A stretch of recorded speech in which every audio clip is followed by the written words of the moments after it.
Welcome to the Plain Talk Podcast. I'm your host, Rob Port. Coming up later in the program, I've got an interview with former Governor Ed Schafer, also former Secretary of Agriculture during the George W. Bush administration.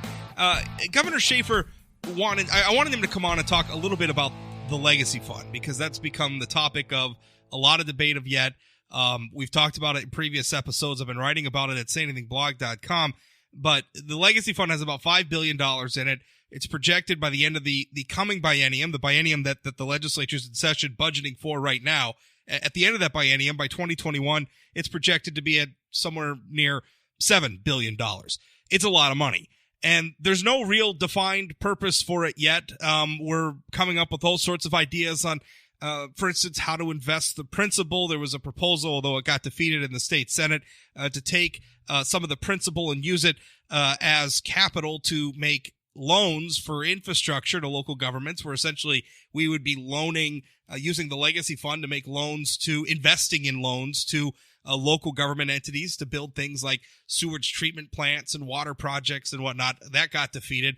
Governor Burgum has a number of proposals to spend the Legacy Fund, including probably the most talked about, $50 million for the Theodore Roosevelt Presidential Library in Medora. And we would be spending not the principal, but some of the earnings of the Legacy Fund.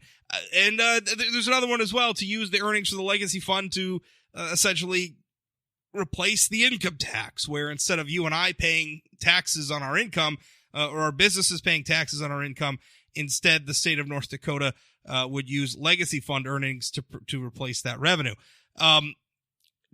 What frustrates me is that we've created this situation where we have billions of dollars that we've taken away from private taxpayers. I mean, don't forget, this is money that the private sector, specifically the oil industry, has paid into the state of North Dakota. It's now just sitting there, and we're not doing anything with it. And what I'm very afraid of, and you'll hear me disagree a little bit with Governor Schafer on this, is what are we going to do with this money? I mean, why did we create a pot with billions of dollars in it with no defined purpose? I have sort of an ideological, philosophical objection to taking money away from the public for no defined purpose at all. Anyway, you'll hear us talk all about that coming up later in the program. But before we get there, I want to rant about a couple of things. First, Senator Amy Klobuchar from Minnesota announced over the weekend her intention to run for President of the United States.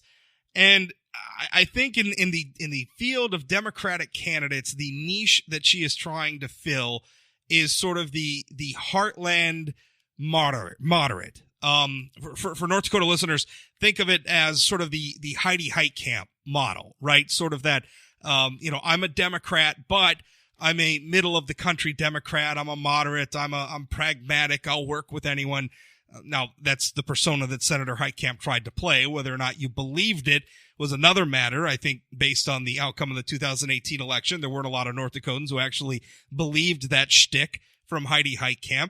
And perhaps you can make some of the same arguments about Senator Klobuchar. I don't know. Minnesota's a different place than North Dakota, but she's obviously trying to tap into that same sort of oeuvre, if you will. My question, though, as I look at her race is that a political strategy that can work? And the reason why I ask that is because Senator Klobuchar is going to be running for the Democratic nomination to run for President of the United States. She's not just running for President of the United States. First, she's got to get the Democratic nomination. And this, I think, is her first hurdle. The Democratic Party of today is a very, very left-wing party. It's a very urban party. It's a very coastal party. And they do absolutely, as the 2016 election showed, Democrats have to find a way to appeal to the middle of the country again. They lost a lot of ground. In fact, Senator Klobuchar, in announcing that she was going to be running for the presidency, mentioned that she was going to be making some of her first campaign stops in Wisconsin, which is probably her way of sort of subtly making homage to the criticism that, Hillary Clinton in 2016 didn't step foot in Wisconsin in the last months of the election. In fact, I'm not sure that she visited Wisconsin even once. It's a key swing state, but she didn't go there. They just sort of counted on the fact that it was going to deliver for Democrats, and it didn't. It went for President Trump, and in fact was one of the keys to his securing, if not the popular vote, but the Electoral College vote. So that's very much what's driving, I think, Senator Klobuchar is trying to bring her party back to the middle. The thing is does her party want to come back to the middle? I'm not so sure that it does. Not when you have Alexandria Ocasio-Cortez, Bernie Sanders, Elizabeth Warren on the left wing. And then you have even people like Cory Booker, who I think early on in his career, sort of tried the same stratagem that Amy Klobuchar is now trying, as being sort of the I'll work with anyone, pragmatic, center of the road, moderate Democrat, is now, referring to himself as Spartacus, right? Remember his behavior during the Kavanaugh hearings? I mean, this guy has moved very far to the left, and it's obvious he's done it in anticipation of a Democratic primary that's probably going to reward people on the left. That's really going to be Klobuchar's problem, is how does she appeal to people on the left? And as we analyze that, I think, again, we can look to Heidi Heitkamp as an example of this. During the 2016 election cycle, Heidi Heitkamp, when she went to the national convention, there was a faction of North Dakota delegates. Now, these are North Dakotans, North Dakota Democrats, selected by their party to attend their national convention. Hillary Clinton went to the national convention and was going to cast, I guess what they call her, I'm forgetting what they call it, her super delegate. I think that's the word for it. Her super delegate, because she had, the Democrats, I guess, have extra special delegate votes for, their office holders, people who hold seats in Congress or governorships or whatnot. So Senator Heitkamp was a super delegate and was going to cast her super delegate votes for Hillary Clinton, and got lambasted by the left wing, not of the National Party, but of the North Dakota Democratic Party. That faction of the delegate that went to the national convention, in fact, created a resolution critical of Heidi Heitkamp for supporting Hillary Clinton and not Bernie Sanders. And if you'll remember, when there was a, sort of a caucus vote held among Democrats in the state of North Dakota, it wasn't Hillary Clinton that won, it was Bernie Sanders. Now, if you have that much of a sort of left-wing movement in the Democratic Party in North Dakota, then how do people like Amy Klobuchar, who again are trying to sort of model themselves after the Hillary Clinton mold, how are they going to find appeal or a strong faction of Democratic voters to build on into a majority to win the Democratic nomination? I'm not so sure it's possible. Now, I say that. I think Amy Klobuchar could do quite well on a national ticket. I think that if she could get past the Democratic primary and get onto a national ticket, and then on a national ticket, she would have a much better chance of sort of maybe convincing some of these Wisconsin voters, Ohio voters or whatnot, who voted for Trump in 2016, but are maybe tired of some of Trump's shenanigans. They're not really that strongly tied to the Republican Party, and they wouldn't necessarily have, any problem with crossing the aisle to vote for a Democrat in the next election. I think Amy Klobuchar could do a great job of appealing to that sort of voter. Now, of course, she's going to have to appeal to that sort of voter while simultaneously not discouraging, the left-wing base of the party that's, they're very urban-centric, very coastal-centric, very, very rich base of the Democratic Party. That's still going to be a tightrope walk that she has to walk, but I think she could be the right candidate on the national ticket. But again, the problem is she's got to get through the Democratic primary. And the way I'm looking at it, I'm not sure that she can. I don't know how there's a place for an Amy Klobuchar in a Democratic Party that seems these days to most highly esteem the left-wing provocations of Bernie Sanders, of Elizabeth Warren, of Alexandria Ocasio-Cortez, of Kamala Harris, Senator Kamala Harris from California. So I don't know. I look at that and I wonder what Amy Klobuchar's chances are. I don't think that they're very good, but who knows? And if you're wondering why so many people announce that they're running for the presidency these days, because we always When Trump ran in the 2016 cycle, what did Republicans have? They had like over a dozen candidates at one point. I'll tell you why so many of these politicians do it. Most of them know that they're never going to get the nomination.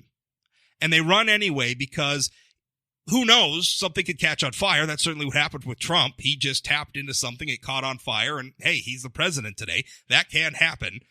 But the other side of it is most of these people are just hoping to position themselves to curry favor with whoever the inevitable nominee is, right? It's sort of a win-win proposition. You find some rich backers, you run the campaign for a while. If it starts to take off, great. You build momentum, maybe you win. If it doesn't, well, you've raised your stature, you've raised your name recognition on the national stage, and maybe you can leverage some deals, maybe like a cabinet position or something like that, some special favors from the person who eventually does win the nomination and might become president. That's why so many of them run.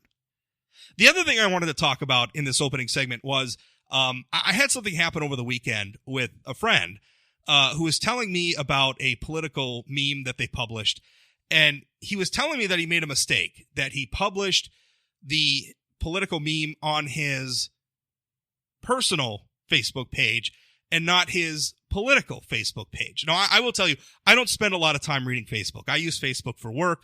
A lot of you who friend me on there, I don't know you that well. I don't spend a lot of time reading Facebook in general. There's a few close family members or whatever I follow, but outside of that, I don't spend a lot of time reading Facebook. So I had no idea that my friend had 2 Facebook accounts, and I started asking around a little bit, and it turns out that quite a few of my politically engaged friends who like to talk about politics on social media are doing this. Well, they'll have 2 accounts. So they'll have one account for like friends and family where, they'll send, share pictures of their vacations and pictures of their kids and whatnot. And then another Facebook account where they talk about politics. And the mistake that my friend made is he forgot to switch accounts before he made his post. And I guess what bothers me about that is that really where we're at as a country, is that we can't tolerate our friends and family posting about politics on Facebook? Now, I realize that it can be obnoxious at times, right? It can be a situation where it's hard to take. You see somebody on there and they're posting things and you don't like it and it makes you angry, and that's fine. And I would agree with somebody, like if you have a family member who's just really coming after you, who's commenting on all your posts and is really just, that can be hard to take, right? But I wonder if we're in a society where things are so bad that we have to like isolate our political discussions from everything else. I'm not sure that that's a healthy thing for our society. Now, the American system of government was founded on the idea of being a participatory form of government, meaning that we participate. Politics is a part of our lives. How we are governed is very much a product of how we feel and the opinions that we express and the causes that we choose to join and the candidates and causes that we choose to support with our volunteerism or our money. It's a participatory democracy. That's how it works. And I know there's people out there who are rolling their eyes saying America's not a democracy. Yes, it is. It's a form of democracy. It's a Republican form of democracy, but it's still democracy. It's not direct democracy, but it's still democracy. So, to my mind, politics should be a part of your life. Now, we don't need to be obsessed about it. We don't need to inject politics into everything. I roll my eyes the same as the rest of you when I see somebody injecting politics into a movie or a book or something where it really has no place. I find that obnoxious. I wish these days that we could watch an award show or watch our celebrities give an interview or something without making a political statement. It doesn't need to be everywhere. But also we should have tolerance if it does show up, right? We should be used to that. It should be a part of our lives. And I worry if we get to a point where politics is something that we have to like quarantine from the rest of our lives, that it can only be a certain part because so many people around us are just intolerant of it. Well, I worry about that. And yes, I'm aware of the old saw about how you don't discuss religion or politics in polite company, and I get that, and I understand that sometimes there's just a time and a place, but maybe we just need more tolerance. I mean, maybe you just need to deal with the fact that some of your friends and family have political views that you just don't agree with, and just let it go. I've been writing about politics for 16 years now, and if there's and writing about it on the internet's been my medium for politics for 16 years. And if there's one thing that I've learned in all that time is that 99% of the time you're not going to change anybody's mind. And you just need to accept that. You just need to accept that most of the time you're not going to change a person's mind. You're going to have the debate with them, you're going to make their points, and they're just not going to be persuaded. And I realize that's the point when most of us can get mad. When you realize that you're just going to go round and round with this person, it's just going to get frustrating. And I'm telling you, that's the time to just let it go. Because if you get to that point and you find yourself, you're just going round and around, just tell the person, listen, we're talking in circles. Let's agree to disagree and just move on. I still respect you. I still love you. You're still my friend. You're still my mother. I don't know, as the case may be. I don't know. But I still, we're fine. We just disagree on this. And the world can move on. I think a lot of us have trouble doing that. I think a lot of us want our loved ones, want our friends to change their mind and agree with us. And I'm just going to tell you, you're just going to have to make peace with the fact that most of the time that's not going to happen. And if you do want it to happen in the future, if you do want to leave the door open to the idea that they could change their mind and they could come around and maybe agree with you at some point, be gracious. Because if you're not gracious, if you're a tool towards them, if you're a jerk, if you leave whatever debate you're having in a blog comment section or on Facebook or on Twitter, if you leave it in a bad way, what you're going to do is you're going to harden their hearts and you're going to make it less likely that they ever agree with you. So just be gracious, be accepting, and sometimes just swallow your pride. Just be willing to walk away. That's what it takes. My interview with Governor Ed Schafer next.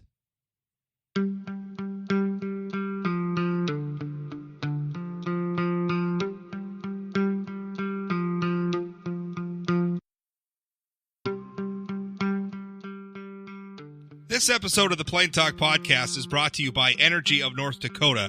Oil and natural gas from North Dakota strengthens all of America. And through our abundance of talents, innovations, and technologies, energy responsibly produced here translates to worldwide economic stability. With producers and our communities working together, we're securing a sustainable future that generation after generation can build on. It's all happening right now with Energy of North Dakota. Learn more at energyofnorthdakota.com.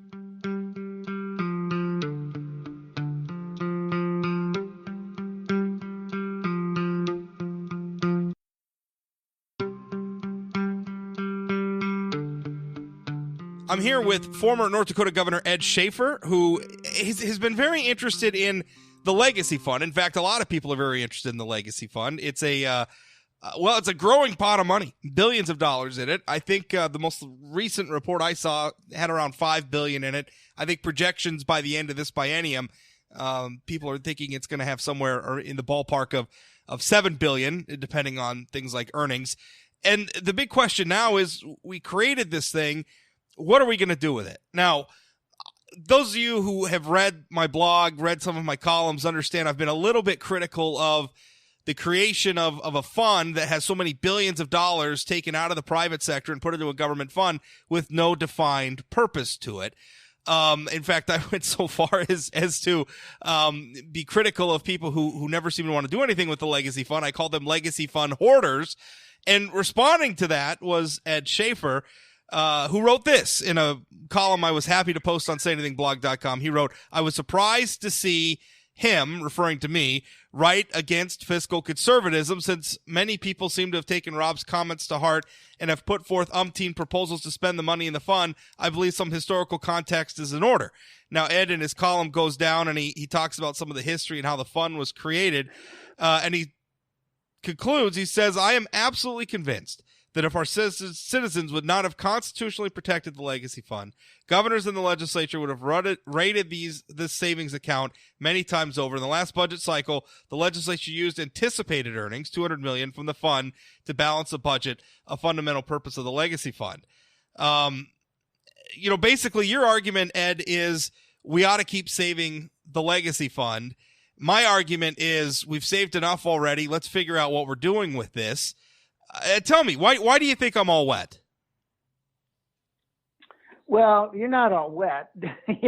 it's different philosophies of what this is for. And when I wrote the article and went back historically, we were thinking of in the late 1990s when the oil activity started to move, when we started to see things moving and revenues starting to come in because of the tax policies that we put in place for our energy industry. It became apparent that we didn't want to build government on a funding source that eventually is going to go away, and also a funding source that has ups and downs, more revenue some years, less other years. That's a cyclical industry. And so you would always have to constantly be adjusting the budgetary needs of the legislature and the citizens. So a permanent, strike those words, permanent savings account was suggested. And we put one in saying, if we get enough money in this account, it can spin off enough earnings so that if you need it to balance the budget, if you need it to replace oil revenues in down years, in future years, many, many years down the road, when the oil is depleted and that revenue source is no longer there, the fund should be big enough to spin off the dollars, the interest, the earnings, to balance the budget in a stable and even measurement, so you don't have to, go crazy with your budgets and increase taxes and lower taxes the next year and change them up. And it's to provide stability in the budgeting process. And the only way you can do that is to keep that permanent savings account in place. Now, I agree with that. I don't necessarily have a problem with that goal. What I'm worried about, and I've ever since I wrote my column, I've met with some other people who are sort of in, I guess, what I, not derisively, but described as the Hoarders Caucus. What bothers me is that we created this fund, we've accumulated billions of dollars, and we didn't define a purpose for it. And philosophically, I have a problem with government taking money from the private sector for no reason at all. I mean, if the reason is let's have a reserve fund, okay, we've got the budget stabilization fund, we've got other funds for that. We should have a defined purpose. What really worries me now is the bigger this fund gets, the more of a target it's going to become for a lot of bad ideas, Ed. This is what's worried me, I think, since the inception of this fund, is that without defining a plan for it, we're now in a ball game where we're going to end up. I hate to rain on everybody's parade. I think we're going to end up spending a lot of this money very stupidly. It's going to get so big, and some coalition's going to form, and we're going to do something stupid with it, and this whole thing is going to have been for naught. If you and I are going to discuss the stupid things government does with extra money, we'll have to run this podcast for another couple of hours. Yes. but the reality is, I think there is a mission. There was a concept that the people of North Dakota voted for, and that was for a permanent savings account. And so the way that it's in the Constitution is we can't take the principal out. The earnings are available to use if need be in the budgeting process. And if in case of an emergency by 2/3 vote on each of our House and Senate in the North Dakota State Legislature, they can remove up to 15% of that principal. So they, unless the people are going to change our Constitution, once again, the legislators can't get the money out. We can't have a referral system saying, "Oh, let's spend $2 billion on something or other." The concept is to keep it in there so that you have a earnings source to use the money to stabilize the budget for the people of North Dakota. That's the theory of it. That's what's happening right now. I worry also that people want to get their hands on it. Whenever legislators, whenever certain special interest groups, whenever the spenders in government see a pot of money, it's like, oh, good, let's figure out how we can get our hands on it. And, we don't want it. We don't want that. We don't want it to be pulled out. We need to keep that fund solid and permanent. And the people of North Dakota said, put it in the Constitution to keep it there. So far, that's going to be going. But I agree with you, Rob. The bigger that fund gets, the bigger of a target it gets for the spenders, the special interest groups, the folks who want to say, let's spend some money, let's grow our government, let's make it bigger. That'd be a huge mistake. So how big then? If you're saying, well, we got to get it in there, we got to grow it, how big is big enough? I mean, at what point do we turn the corner and say, okay, we're going to start using this towards this purpose, whatever that purpose is?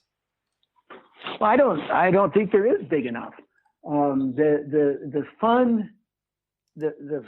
fund keeps growing. It keeps earning. The earnings are available for budget stabilization. And here's an example. Last year, the last budget cycle, the legislatures spent the stabilization fund. They spent the reserve fund. They spent every dollar they could get on. They still needed $200 million, of which they spent on anticipated earnings, which I'm not real keen on, by the way, but they spent anticipated earnings coming out of the fund. That's exactly what it's for. When all the other money was gone, that fund was available. So if we look at how it grows through the years, if all the earnings are withdrawn between now and 2031, you have $20 billion. You have $20 billion in the fund. Sorry, I had a phone ringing. That's fine. You have $20 billion in the fund, and $20 billion. If we had that in the fund, if you spent all the earnings, that would spin off $1 billion that could go into our general fund balanced budget if need be. So that'd be $1 billion that you wouldn't have to raise taxes for. It'd be $1 billion that you could use for operations or projects or one-time expenditures in the state of North Dakota in the needs. Those are huge amounts of money. And so we don't have to spend the money. You don't have to spend the earnings. If you didn't spend any of the earnings, that number would be $25 billion by 2031. So you'd have $25 billion in there spinning off interest and saying, we had this catastrophe we have to spend it for. We had a down total crash in the agriculture market, and our revenues are down, and we don't want to raise taxes. Let's use this money, earnings, from this permanent savings account. So it just seems to me that there isn't a high side.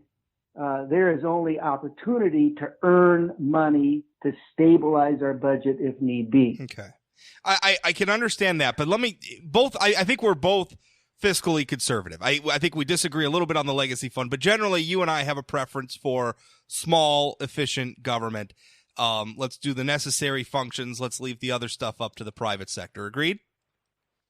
Yes. If we have a legacy fund that's, kicking off $1 billion a budget cycle or $1 billion a year, however large this is going to get,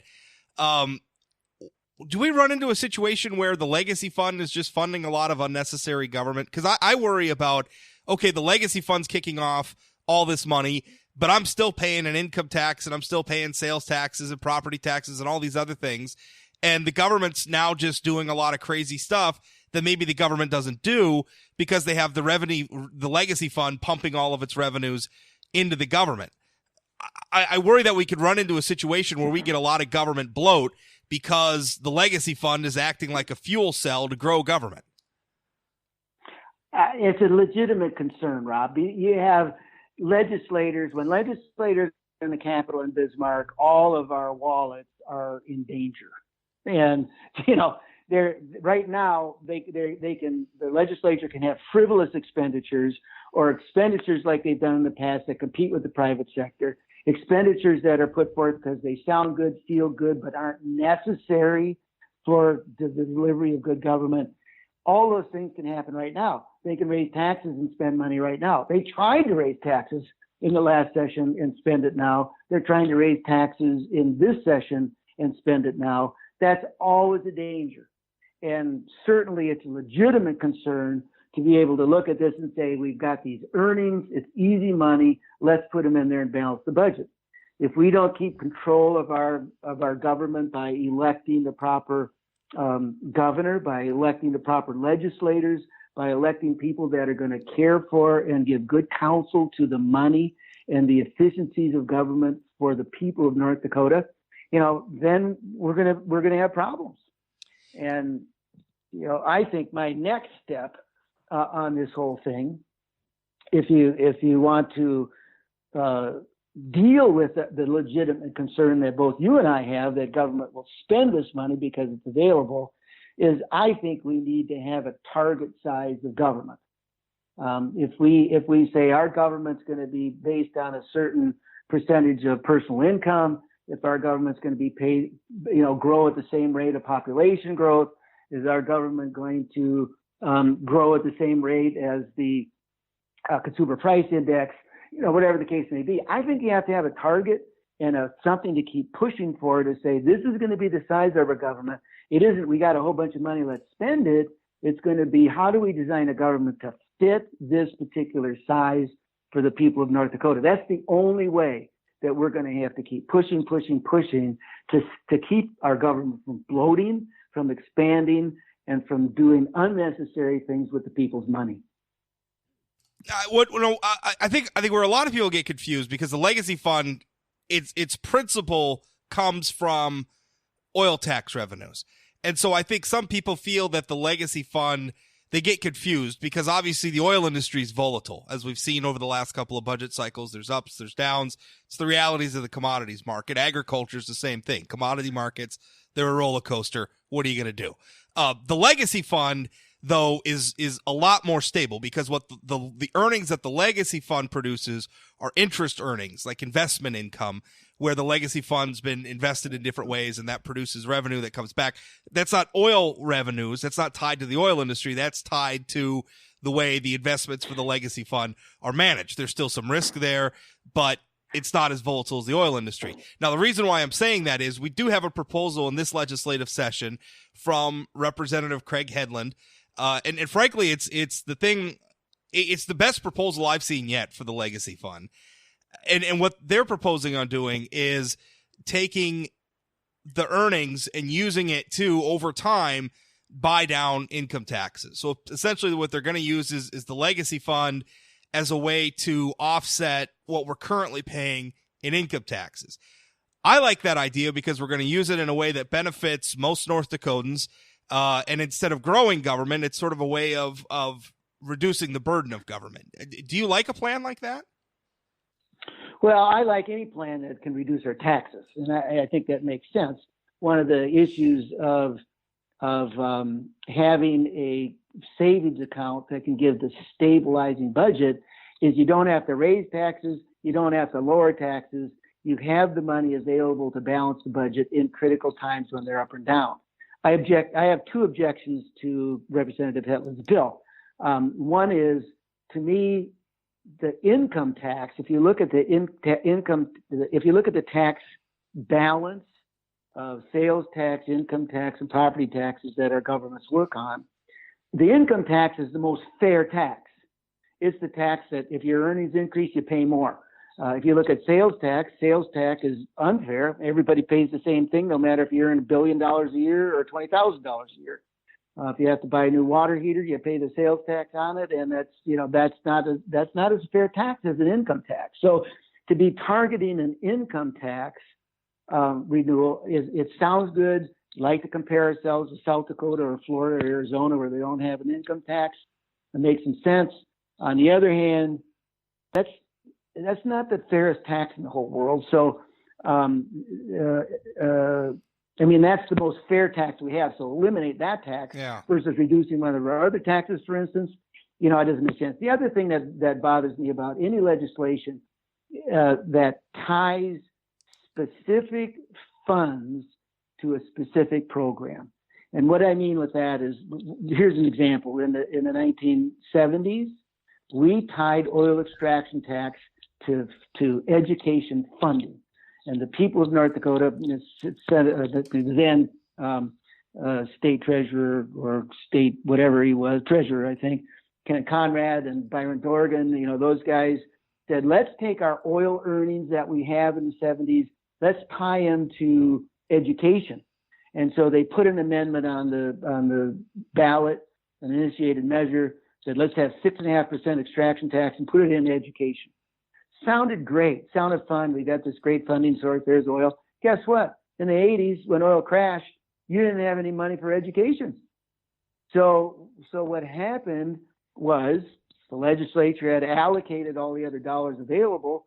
You had no choice but to raise taxes or eliminate programs because you didn't have the money, because you had tied it to a revenue source. So if we want to say, well, here's our legacy fund earnings, and we're going to tie those specifically to lower taxes for the people of North Dakota, you have to have dollars to run the government. What happens if those earnings go south, if the principal it doesn't get funded as much as it should because of our economy, the cyclical nature of our economy?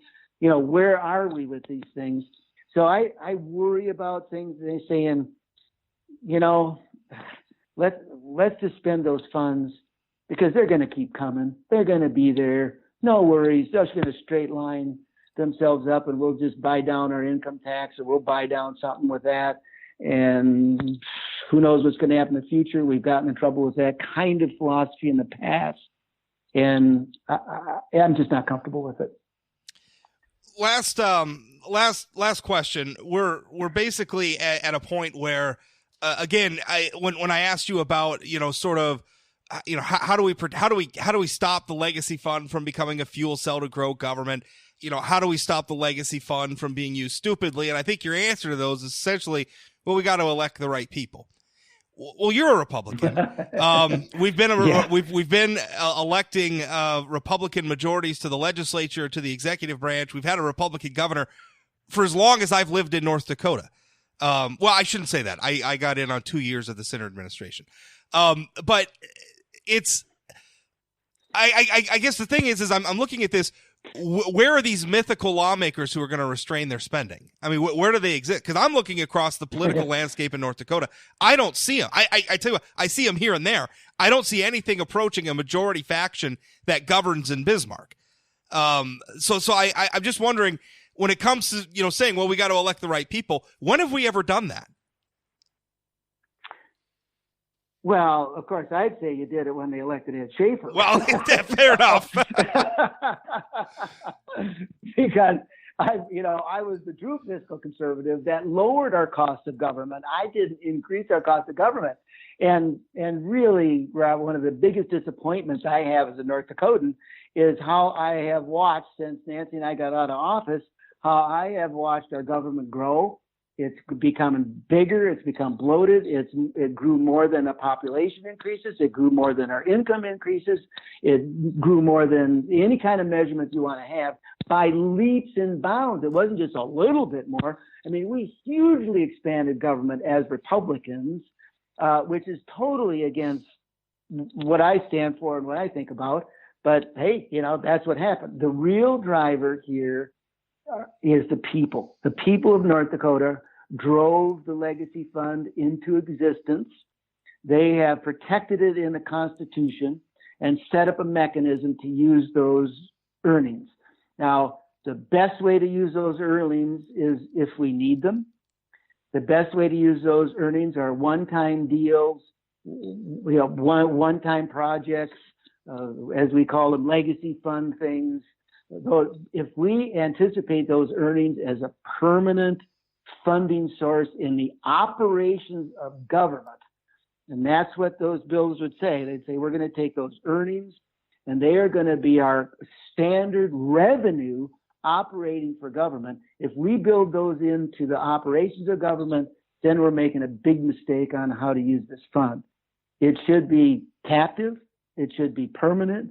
And the earnings should be used when needed to balance the budget, and when needed in times of difficult crisis or revenue extremes up or down. And they should be used for one-time purposes that expand the future of North Dakota in big ways. So I just object, and I hope that we can continue to convince the people to object, to build those revenue sources into the operations of government long term. I think that's a big time mistake. Well, I don't know that I trust the people or populist. I don't know that I trust them as much as you do, because I think that they're fickle and easily led astray. But I guess we'll see. Ed, thanks for your time. I appreciate it. Thank you, Rob. It's good to be with you, and these are fun conversations and important ones for the future of North Dakota. So certainly appreciate the opportunity. Yep, thank you.